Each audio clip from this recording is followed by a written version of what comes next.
ফেরত যেতে হবে। আজকে আবার কেন গো ফেরত যাবো মাঠে ক্রম? সব দিকেই যাচ্ছি ফেরত ফেরত ফেরত। আজকে হবে না গো দাদু। হবে না? না। তাহলে তো আবার লেখালেখির ব্যাপার আছে, তাহলে তো আবার লিখতে হবে। খাতা বার করে কি হবে? লিখবো ডিউ। এ পাড়া দিয়ে আমার 1,00,000 টাকার উপরে পড়ে আছে, ওই জন্যই লিখে রাখছি, নাই তো মাথায় স্মরণ রাখা সম্ভব হয় না যে কোন বাড়ি দিয়েছে কোন বাড়ি দেয়নি। ঠিক আছে, বলো তোমার বাড়ি আলার নাম কি? সুধীর রঞ্জন। সুধীর রঞ্জন বিশ্বাস। হ্যাঁ। আচ্ছা, মোবাইল নাম্বার দাও।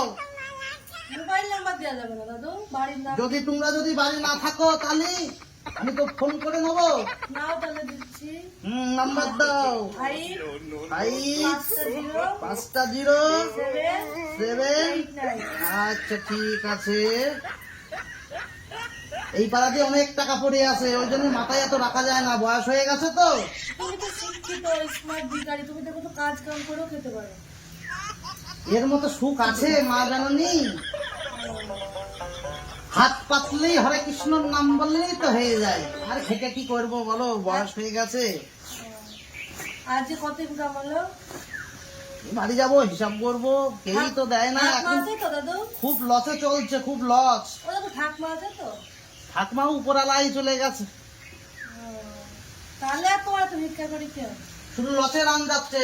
যে বাড়ি যাচ্ছে আজ না কাল, কাল্লা পশু, এইভাবে শুধু ফিরত পাঠাচ্ছে, যেখানে আজ এবার আজ ওবার। আচ্ছা তাহলে ইস্যু করে আমি যাই।